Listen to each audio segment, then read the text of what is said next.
Support from Europe. A fresh delegation of lawmakers arrives in Taiwan, this time from Germany. A Taiwanese star has stoked controversy by celebrating China's National Day, prompting debate over the online influence of celebrities. I'm Bei Wang for TaiwanPlus. I'm here in Taichung to talk about Taiwan's biggest coal-fired power plant and the country's transition towards cleaner energy. The annual arts festival Nuit Blanche brings more than 460,000 people to Taipei's Shilin.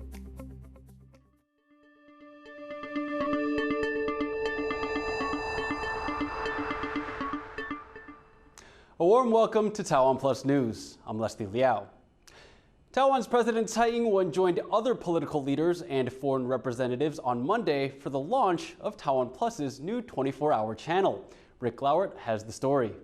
I'm here in Taipei at the Public Television Service headquarters for the launch of TaiwanPlus, the country's first English-language 24-hour television channel. It's launching with a simple mission: to bring stories about what's happening here in Taiwan to the rest of the world.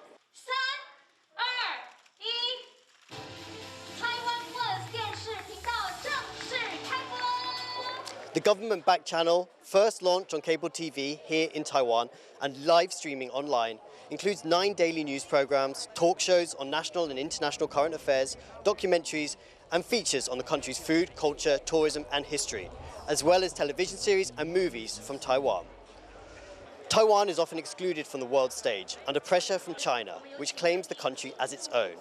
This new multimedia platform is an attempt to counter the Beijing narrative and highlight the country's vibrant democracy, diversity, and what it can offer to the international community. The launch ceremony in the capital, Taipei, began with a performance by indigenous artist Su Ming.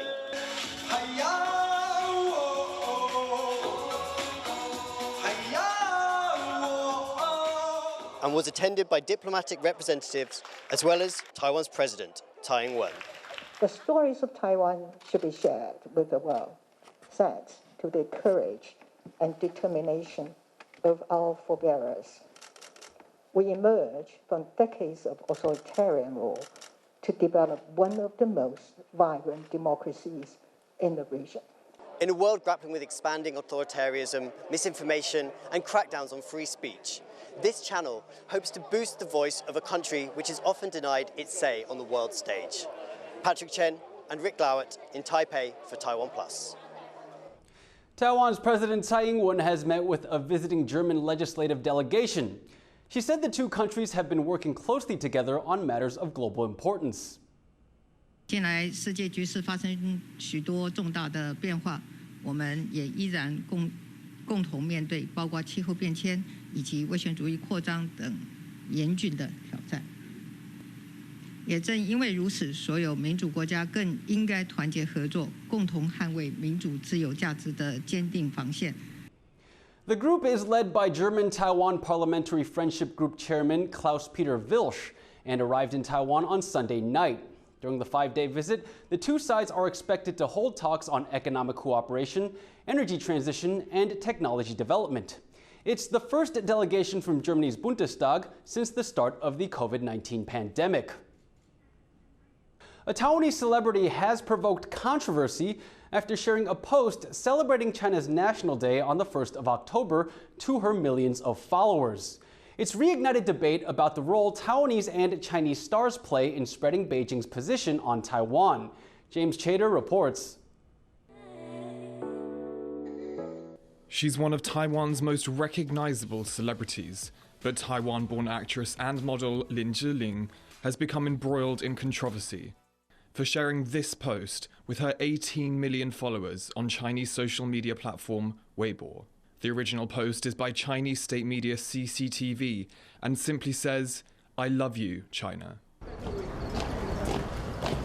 The image was shared on October the 1st, the day that marks the founding of the People's Republic of China. 大家好，我是志玲姐姐。 Lin's post upset many Taiwanese netizens and reignited discussion online about the roles celebrities with millions of fans in China play in amplifying Beijing's position on Taiwan, which China claims as part of its territory. A US-based scholar who wished to remain anonymous says celebrities' success in China is now largely dependent on towing the Communist Party line, especially when it comes to their claims on Taiwan. You do see this spontaneous expression of nationalist sentiment online more than before. On the issue of Taiwan, the space for different voices is really small. Analysts say it's part of a crackdown on celebrity culture by China's President Xi Jinping. It's accelerated in recent years, aimed at reminding stars nothing can exist above the Communist Party. When US House Speaker Nancy Pelosi visited Taiwan in August, celebrities amplified Beijing's message loud and clear. Just moments after her plane landed in Taipei, Chinese state media CCTV shared a post on Weibo reading, "The world has only one China," which was quickly shared by Chinese celebs, some with hundreds of millions of followers. Chinese articles even appeared online that named Taiwanese celebrities that had shared or had not shared CCTV's One China post. 中国只有一个，海峡两岸是一体的。 In 2016, after Taiwanese singer Zhou Ziyu from K-pop girl group Twice revealed a Taiwanese flag on a South Korean talk show, she was forced to apologize publicly for upsetting Chinese netizens, sending a message that career prospects in China are tied to appeasing the Communist Party's line. But the US-based scholar says most Chinese celebrities agree with their government that Taiwan is part of China. If they haven't been educated in a way where alternative perspectives are talked about, it's not surprising they truly believe Taiwan is a part of China. That we see a palpable sense of nationalistic sentiment does indicate now is a different era. But as the case of Lin Zhiling demonstrates, some Taiwanese celebrities are also playing a key role in disseminating Beijing's position on Taiwan. And that's not going down well with domestic audiences. Alex Chen and James Chater for TaiwanPlus. Taiwan's Coast Guard has detained a Chinese fishing boat it intercepted near the Penghu Islands on Sunday. The boat attempted to flee, but the Coast Guard chased down and boarded the vessel. Officers found 25 tons of illegally caught fish on board, which they dumped back into the sea. They have taken the boat and its crew of 5 into custody. 于猫屿的西方20.3海里处发现一艘陆船，该艇遂采取强靠，将该陆船押返马公，依台湾地区与大陆地区人民关系条例留置调查。 The United States Secretary of Defense has vowed that Washington will help Taiwan if China invades the country. In an interview with CNN, Lloyd Austin said that the U.S. is committed to helping Taiwan develop the capability to defend itself against an invasion by China. Austin declined to directly answer a follow-up question about whether the U.S. would commit troops to Taiwan, as U.S. President Joe Biden has promised. Lloyd responded by saying that the American military is always prepared to protect our interests and live up to our commitments. The Taipei Police Department has launched a drone squad to help fight crime in Taiwan's capital. Its 22 members include licensed drone pilots. Among the drones are powerful models that can withstand strong winds and can record at night. Police say the drones will help them better monitor large-scale events such as election rallies and parades. 可以很快速的、很机动的，而且是隐匿行踪的一个状态，来帮我们做高空的搜证，特别是夜间。 Taiwan's military is struggling to find new recruits due to the country's plummeting birth rate, a recent government report has found. The number of males of military conscription age in Taiwan has fallen sharply over the past decade. According to an assessment by the legislature's Budget Center, this is a reflection of the country's extremely low birth rate. It is estimated that the number of new conscripts in 2022 will total no more than 118,000, the lowest in nearly 10 years. Conscription in Taiwan is limited to male citizens over the age of 18 and now requires only 4 months of compulsory training. This means the military is almost fully dependent on voluntary enlistment. What does it take to power Taiwan? Right now, it takes a whole lot of coal. But the government is aiming for net zero carbon emissions by 2050. And that's putting Taiwan Power Company in the hot seat. Today, in part one of our special series on energy, Bing Wang takes a look at the alternatives to coal and what it will take for Taiwan to make the switch.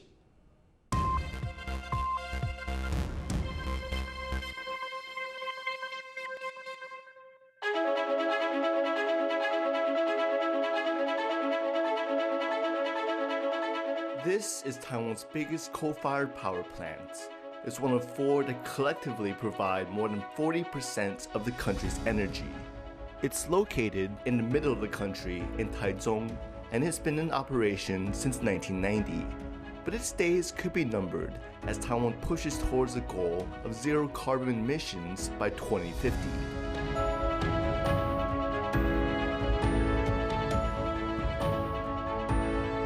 现在考量的不只是一个用电的一个需求，不只是一个经济的需求，最重要的还有环保的一个考量需求。我们自己会做很多的设备的改善提升，那设备改善提升的话，等于说就是本来我的排放量浓度会比较高，那越来就会越好，就越来越低。The plant is under government pressure to quickly reduce its pollution, but that could take years. Not only is this the biggest coal-fired power plant in Taiwan, it's also the fourth biggest in the whole world. It produces around 30 million tons of carbon dioxide a year, which is almost the same as the entire country of New Zealand. This is Taiwan's answer to reducing its carbon footprint, a liquefied natural gas or LNG plant in the northern city of Taoyuan. 后面那个两个比较高一点的烟囱，那是我们现在正在进行中的新建机组的工作，就是8号机跟9号机。Like the coal-fired plant, this one is also operated by Taiwan Power Company, or Taipower, a state-owned corporation that handles all of Taiwan's electricity and has over 25,000 employees. This plant is so big that it could hold about 150 soccer pitches. That makes it the country's largest natural gas plant, with the capacity to produce 1/8 of Taiwan's total energy. Not only is natural gas cleaner than coal, it also has a versatility that makes it a more appealing solution than other forms of clean energy, like solar power. 白天太阳光很大的时候，阳光很烈的时候，它可以发很多的电。那假设说晚上没有太阳光的时候呢，怎么办？我的天然气就可以进来。当再生能源没有的时候，我在很短的时间可以弥补这个再生能源的一个缺口。所以呢，这个气跟再生能源可以结合搭配的很稳定。Taipower is expanding this plant as part of its plan for the country's energy transition. The goal set by the Economy Ministry is for 50% of Taiwan's energy to come from natural gas by 2025. It's currently at 40%. But Zhang Lu, an environmental expert from National Taiwan University, says the government needs to be more ambitious. As for now, we are looking at only 20%, 30% emission reduction at 2030. And that goal is much lower than most other countries. And if we are really serious about 2050 net zero, we have to be very aggressive right here, right now. Taiwan Power Company is integral to the country's goal of a zero carbon future. And if the country is serious about combating climate change, it may need to put more energy into pursuing natural gas. Andy Xue, Pichi Zhuang, and Bing Wang for TaiwanPlus. Ukrainian forces are continuing to advance into Russian-occupied territories in the east, days after they were annexed by Moscow. Russian troops have retreated from the strategic city of Liman in Donetsk a day after it was declared Russian territory. Ukrainian President Volodymyr Zelensky says his country's armed forces have also liberated several smaller towns in the Kherson region. Donetsk and Kherson were among 4 regions declared officially part of Russia by Russian President Vladimir Putin last week in a move widely condemned by the international community. This year has seen North Korea conduct a record number of missile tests. During the visit by U.S. Vice President Kamala Harris to South Korea last week, Pyongyang fired 4 missiles. And there is speculation that North Korea could be gearing up for a possible nuclear test. For more on this, our reporter Jaime Okan spoke to Liao, adjunct professor at National Zhengzi University in Taipei. He began by asking what kind of a message North Korea is trying to send. North Korea under Kim Jong-un is not very satisfied with both South Korea and the Biden administration, because both countries have taken the high-profile policy toward North Korea. From North Korean perspective, they tried to force North Korea come to the negotiation table to talk about the denuclearization. For North Korea, they believe no matter South Korea or U.S. have no intention to make any compromise. Vice President Harris just paid a visit to Seoul and DMZ. North Korea, of course, was not very happy about her visit because Vice President Harris confirmed U.S. Strong commitment to South Korea. In addition, at that moment, the U.S. Navy's nuclear-powered aircraft carrier, USS Ronald Reagan, participated in military exercise with South Korea and Japan. Not only bilateral, but trilateral. That's also something North Korea does not want to see, because this US, South Korea, Japan, trilateral alliance against North Korea. Okay? So there's no room for North Korea to negotiate. There's no need for them to negotiate with this kind of rivals. This year, we've seen a record number of missile tests from North Korea. Why is that? Is there anything specific about this year, and what is that goal? It's the end of appeasement policy toward North Korea. So that's, of course, it's not a positive signal to North Korea. All right, so that is why North Korea has tried to show its military muscles. Okay, so far this year, North Korea has already fired 38 missiles. All right, so you just mentioned about last week. All right, only 1 week, 7 short-range missiles fired. All right, so all of this tried to terrify South Korea. Of course, South Korea is not really terrified, and then they try to show their teeth as well. so this action reaction, this vicious circle is going on. I believe either South Korea or United States has to show their goodwill from North Korean perspective, just like previous administration under Donald Trump tried to show its goodwill, and at least let North Korea feel there is a hope to improve relations with United States. Because, the primary goal for Kim Jong-un regime is to establish formal diplomatic relations with United States. Brazil's presidential election is going to a second round after neither candidate secured more than 50% of the vote. Results from the first round on Sunday saw left-wing former President Luiz Inácio Lula da Silva retain a slight lead over the incumbent President Jair Bolsonaro. But a surge in support for Bolsonaro kept Lula from all-out victory. Lula was convicted of corruption and jailed during the last election. But his conviction was later overturned by the Supreme Court, allowing him to face his rival Bolsonaro this year. Often referred to as the Trump of the tropics, Bolsonaro has faced intense criticism for his handling of the COVID-19 pandemic and the dismantling of environmental and indigenous protections. The runoff vote on October 30th will see these two polarizing candidates go head-to-head. Team Taiwan has won 2 medals at an International Gymnastics Challenge Cup in Hungary.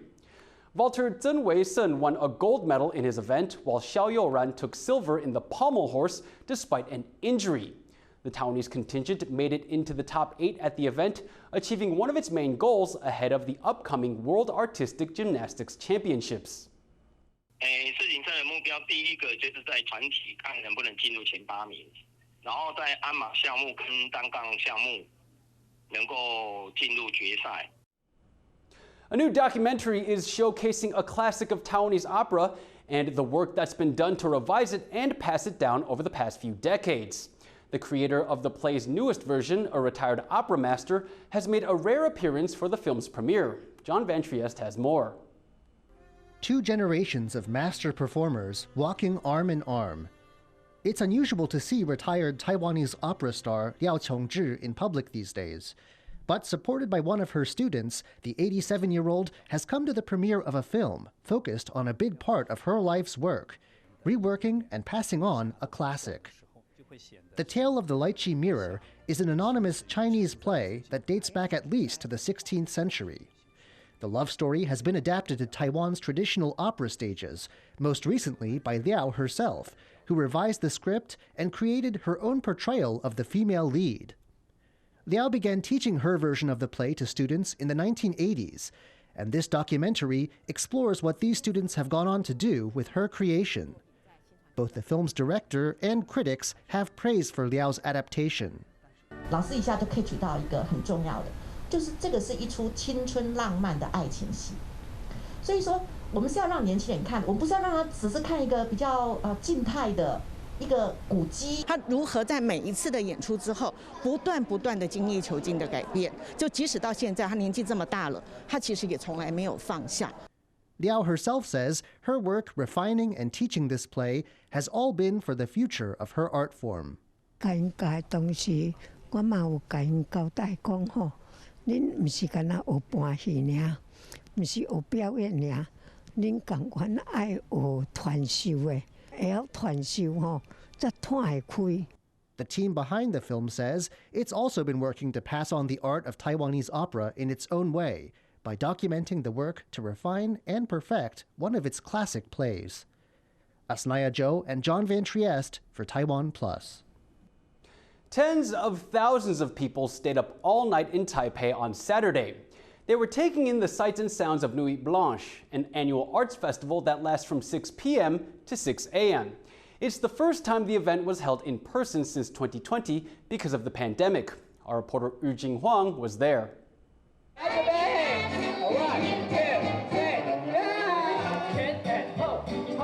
Hundreds of people getting into the swing of things, an interactive performance that encourages everyone to dress up and get down. Alongside classic 1920s looks, there's also those who went for a more local touch, like these people donning headpieces in the shape of a Taiwanese meatball. This is Nuit Blanche, or White Night in French, an all-night celebration of contemporary art that takes place every year in cities around the world. For one night only, people can experience art installations like this one for free. The goal? To make contemporary art accessible to the public and help people see their city in a new light. This year, Taipei's Shilin district is the stage for the Nuit Blanche celebrations. And the theme, Welcome to the Grand Shilin Theater. There are a total of 95 performances and art installations like the one beside me. On blank page is a wall formed by people's written words about the difficulties they faced during the pandemic. 士林是许多人有记忆的地方，这里有200年的宫庙，这里有城区里士林过去爱情的记忆，更有这些历史跟政治上面的定义。我们知道这个地方是一个汇聚的龙穴，而在这个场域当中，尤其是在这个整个疫情过后，我们希望打造一个活而落的一个环境，让所有的表演重新出现在这个场域上。 Shilin was once one of the capital's tourist hotspots, but crowds have been largely absent since the start of the COVID-19 pandemic. This event is a chance to reinvigorate the local economy, and from the newly established Performing Arts Center to the district's popular night market, everywhere is a stage. In keeping with the inclusive atmosphere, this is very much an event for people of all ages. 晚上比较好玩，很多同学发现。他们平常蛮常来这里玩的，可是晚上来又有不同的感觉。对，觉得晚上来的灯光效果非常的好，他们非常的开心。In contrast, Shilin Science Education Center, which is normally for visitors of all ages, has been transformed into a nightclub, with the final visitor count topping 460,000. People here were reminded of times past. 因为我住这附近，士林夜市已经有好一阵子都没有人潮了，所以我已经开始渐渐习惯士林夜市就是人比较少这个样子。以前卖服饰的街也倒了很多家。这一次看到士林夜市人潮又回到以前那样，感觉有点怀念。The enthusiasm for this year's Nuit Blanche shows that Taiwanese are ready to move on from COVID. And with the country set to fully open its borders in less than 2 weeks, the people of Shilin are hoping that there's no going back. Kamashi and Eugene Huang for TaiwanPlus. Thank you for watching TaiwanPlus News. Remember to download the TaiwanPlus app for more stories from Taiwan and around the world. Finally today, we leave you with images of the Taiwan exhibition at the Venice Biennale. I'm Liao. Take care and see you next time.